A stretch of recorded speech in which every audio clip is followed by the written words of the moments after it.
Hello and welcome to the Fedora Files. I am Gregory Fedora, and as you know, every now and then I have my good friend Chip Stetson, who is part of the Fedora CRT team, and so he's here with us today, and we're going to talk about the Van Meter Visitor, which is a crazy crypto, almost paranormal experience that happened in Van Meter, Iowa, and so Chip, welcome.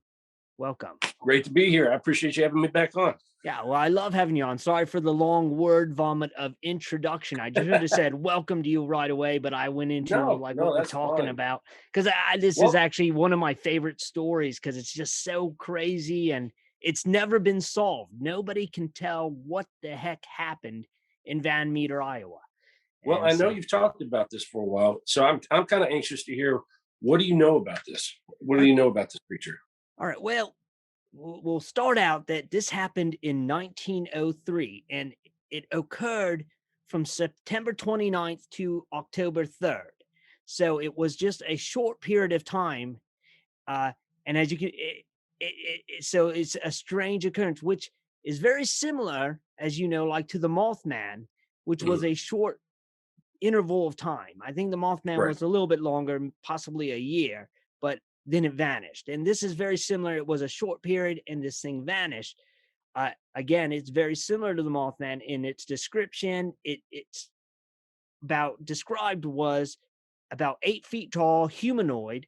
It was described to have like leathery bat-like wings. Um, One of the differences between this and a Mothman was that it had a horn. Some said two, many said one, but it protruded from its head, and at the end of it was a bright light. It lit up very brightly, not constantly, but it would, and it blinded some people. And So that's all.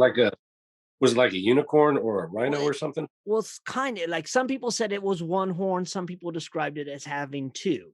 So it Mm. just, but obviously, when you're seeing something crazy like this, you Yeah. can mess up the description, like, and you freak out. It had a horn, like So, uh, And he was mostly noticed at night, I'm guessing too. yes, it was at in the night, and the other interesting thing why this one is unique, and it it was people who were very important people in the town, Mm. if that's the proper terminology. It was people that were well established, not known for being storytellers. It wasn't like Okay. kids or the drunkard of the town, where a lot of Right. times these stories are like children who see these things, or not that children are lying, but children will exaggerate. Embellish. Yeah, and Yeah. but these were established individuals in the town, like heads of the town. People looked up to them, and they got no benefit from talking about this. This is, and especially in 1903, this is not something you'd go around, hey, I saw this crazy monster. Like, you wouldn't want to tell people you saw this because then they'd be looking at you like, oh, he's been drinking, or maybe he shouldn't be the mayor. That so it in that time frame. Now, the first person to see it, and it was the first sighting, was a man named Eugene Griffith. And what happened was he was asleep. It was around 1 a.m. and he was awakened by a bright light. And this is where the bright light and the horn came. When he went outside to confront whoever it was, because he thought it was like kids or something with like a torch or some lantern in his yard, and he saw the creature jump from his house roof across the street to another house, and it's roughly from one house to another. The roadway and everything is about 30 feet. So this Oh was wow. like an Olympic man jumping from one side to, I don't even think an Olympian can jump 30 feet. But No. this creature jumped from one roof to the other in the air. He saw it and he was like, whoa. And Eugene Griffith was a prominent man. He owned a store in the town, basically the one store everyone went to. So he was not one to be, making things up, because that doesn't do well for business back then. Right.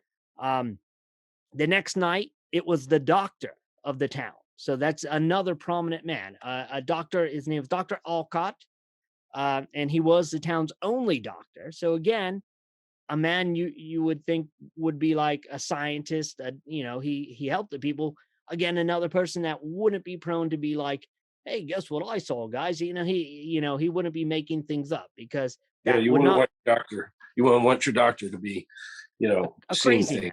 Yeah, Yeah, exactly. that And again, it was roughly after midnight, and he saw a bright light coming through his window, and he was like, he had heard from Yuji what his experience. I guess they were friends and they had talked.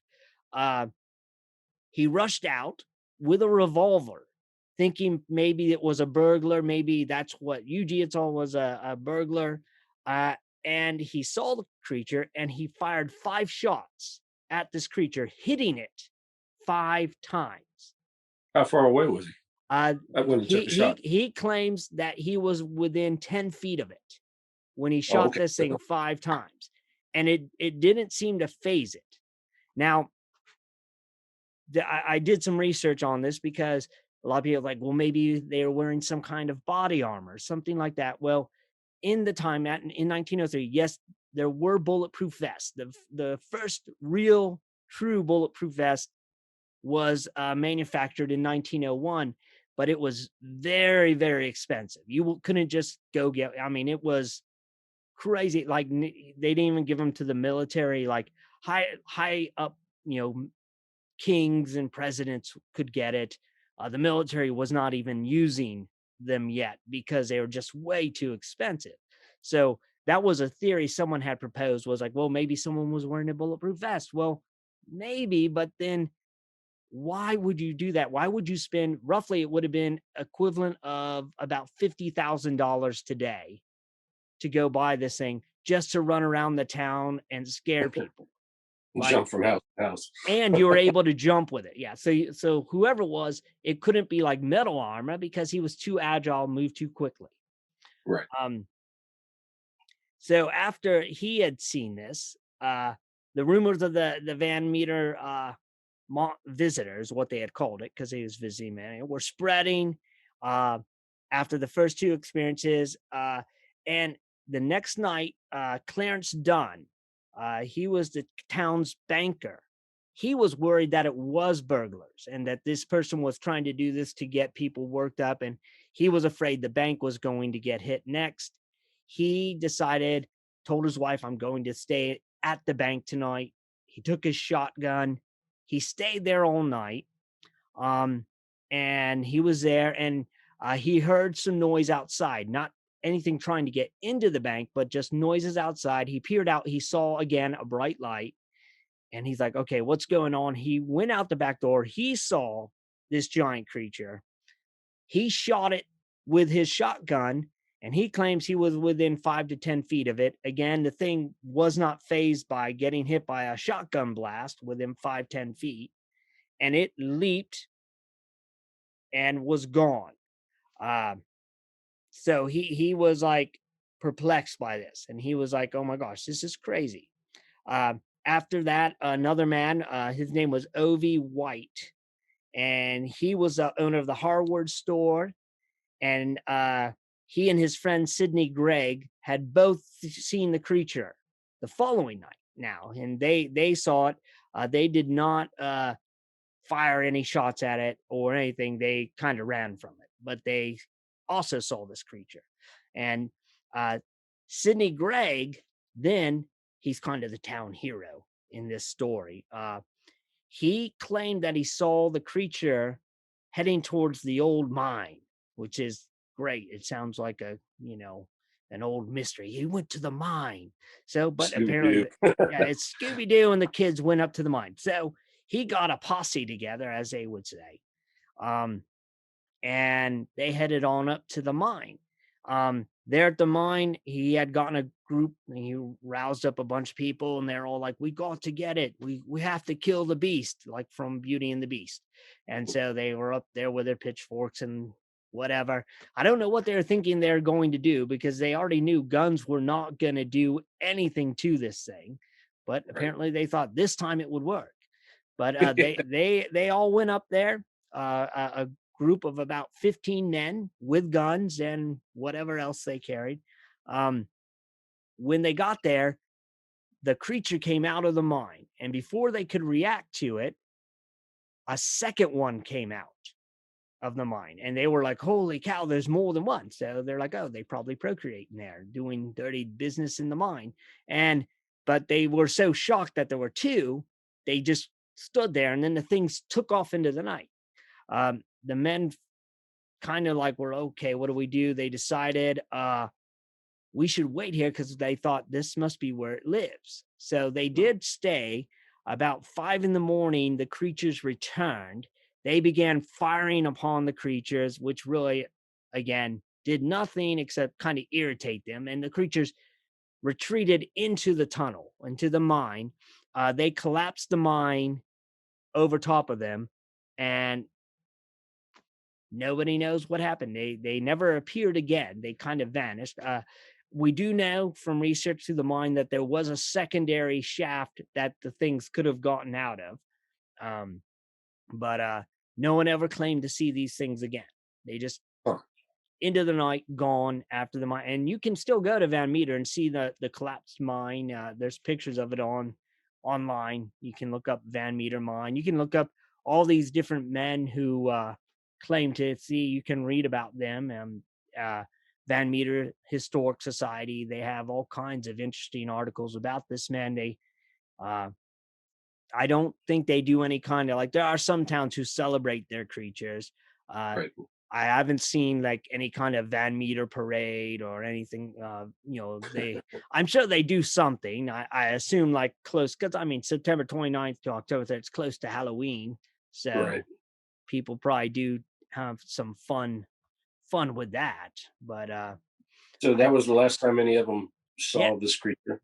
yeah, Huh. it was gone. And again, like nobody knows what it was, where it came from, why it showed up, and then where it went. And again, it was the pillars of the community who first interacted with it and saw it. So it gives some credence. And again, like I said, it was, if it was a man in a bulletproof vest with a crazy costume, I mean, even the bulletproof vests at that time, being shot 5 times with a revolver, you wouldn't just stand there and take it. I mean, it Right. would still hurt very bad. I mean, chances are 5 times with a revolver at that range and then a shotgun blast at that range, you probably wouldn't still be alive. I mean, you would have, you know, I don't know for a fact, but I'm assuming that the bulletproof vests in 1901 are not like the ones we have today. I assume that they probably wear down, Right. pretty quickly, getting shot that many times. And then I just don't, you would be hurting very badly. Even like a regular bulletproof vest, when you get shot with it, you get bruised, and it's not like you're going to be jumping from house to house and leaping over fences after you got shot, you know? Now I remember the Mothman was kind of like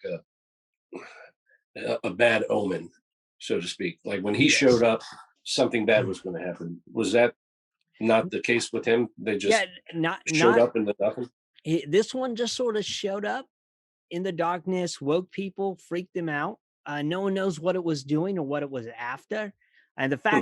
the other interesting thing that there were two that they found, and that was another unique thing because the Mothman, there's always only been The one. stories of a singular Right. character, as and there are other like Mothman type stories like in Chicago, and it is interesting that you got the Mothman kind of as a Midwestern type of creature. Like that's where you hear these stories the most. Right. The original Mothman was in West Virginia, West Ohio, Virginia. and that border area. And then there's also been stories of similar creatures like in Cincinnati and in Chicago and on up. Uh, and then in Iowa, now you have the Van Meter, and obviously the Van Meter visitor happened, almost like 70 years before the The Mothman. Mothman. I think Mothman was in the 60s, 70s. If I, 60s or if 70s. Yeah. I can't. Shame. I should know this. I should know exactly when it was, but There's so it's many different stories and yeah, dates. Real yeah, easy to get them mixed up. So I understand. yeah. So you said that there are other creatures. Are they primarily the Midwest area Yeah, or it seems that these kind of like with like Bigfoot, uh, it's basically the northwest of America. Although you do have some in Florida and Alabama, and now you have heard some stories of some in Maryland and Pennsylvania. These Bigfoot type creatures. I mean, right? but for the most part, the major sightings have always been northwest for Okay, Bigfoot. And then right. for like these Mothman creatures, these humanoids with wings, and they seem to be more of it goes along almost the rivers. It's which is interesting because, like I said, it was West Virginia and Ohio, which is the Ohio River, Cincinnati, Chicago has a river there. Iowa, you have the river, Mississippi River coming down from Iowa and all that. So it seems river basin in a way. And I don't know what could possibly be why, but that Maybe seems to it's be just its he uses it as roads of some sort, yeah, especially from maybe the yeah. time. It was just easier to traverse Yeah, or and follow. also if it's flying, it looks over, sees the river, and it goes. And I mean, it could all be the same creature or related in some way. We don't know because no one's ever caught these things. It could also be something is in the water that they drank and they saw these. But I do find it interesting that after the first few visitations, multiple people, especially the last time when the two came out, you had 15 people see these things come out of the mine, take off Right. and fly. And the other interesting, once again, is Van Meter has never kind of like profited off of this story at all. It's not like they go out and have a Van Meter visitor day. They don't really have Right. a big party for it. Like a lot of times, there's like, you got the Skunk Ape Festival in Florida. You got like the Mothman. They actually do stuff for the Mothman in West Virginia now, and they do celebrate it. But Van Meter really has not celebrated its visitor, and Hmm. which is a shame. I think they should. I mean, I would Yeah. come to a Van At least Meter. put up a statue or something. Yeah, they should. I don't know why. Van Meter, why aren't you doing this? So I just find it's a fun story. It's interesting. And why I love it is that it's never been explained. It's one of those where even with like the fact that it happened in the early 1900s, like how do you explain it? Like in Yeah. modern today, we could probably explain it easily. There's so many things. Oh, well, this, and this. Right. You got people with like the little squirrel suits that they go gliding, and there's so many things that you could do now to like fake a creature like this. But back then, that they didn't have that, Right. and it's one of my favorites. I wish I could figure that out how it happened and what it was. Now, have you ever been there? To not to Van Meter. I've been to Iowa, but I have not Okay. been to Van Meter. I've been to Davenport and all that area, which is not too far from there. It's roughly an hour or so. Okay. But I would like to go visit. I'd like to go to the mine and check it out and go see the other shaft. That Perhaps would the be pretty creatures are cool. still in there. We don't know. Got Maybe tired of getting shot. yeah, maybe they're like, sea monkeys and they're hibernating for now and eventually maybe they'll come back out. But I guess yeah, I was hoping maybe every 100 years, but that's passed. So we missed Yeah. our opportunity. So maybe it'll happen soon. Maybe, water will get in and they'll spring back to life. And that would be one kind of like, what is that movie where the dragons are asleep and then they all come back and Matthew McConaughey and Christian Bale have to kill them all? Oh, I know what you're talking about. Ring of Fire or something like that. That's it, Ring of Yeah. Fire. When That was a they good one. I like that one. yes. So, Someday do you have any ideas of what you're going to be looking at next? well, I'm not quite sure. There's a couple other interesting creatures. I got a couple Monster Mondays I'm working on as well to go in more depth of some of these. But I'm not sure that I've got three I'm looking at. I've got to, I need to do a little bit more research because, like I said, when I talk about them on here on the podcast, I want to make sure the ones that have never been explained. and because Right. or like people haven't come up with like a solution that makes any kind of sense because no one has. Like the closest was people are like, it was a guy in a bulletproof vest, but when you start doing the research there, you're like, Yeah. well, the bulletproof vest is only like 2 years old at this point, and it's super expensive. Who would buy it just to do this? Right. And so, but And like you said, I'm sure it was something that was thick and heavy because it obviously wasn't Kevlar at the time. no, So it had to yeah, been something else. yeah, it had to Um, be heavier, and how you could jump and do the things is beyond me. So, 30 feet. I don't know how they do that now. yeah, I couldn't do that stark naked. So, I let could zip alone line that far. there you go. There you go. Maybe there was a zip line we don't know about. Yeah. But well, for those of you who are watching, thank you for stopping in. And I'm curious if you have any stories you would like us to look into more about. And if you are from Van Meter, tell us more, like some of the folklore maybe that we missed out on. I did a lot of research on this, and uh, but there could be some things I've missed. I would love to hear from you. And as always, stay safe and keep searching. Again, Chip, thank you for coming in.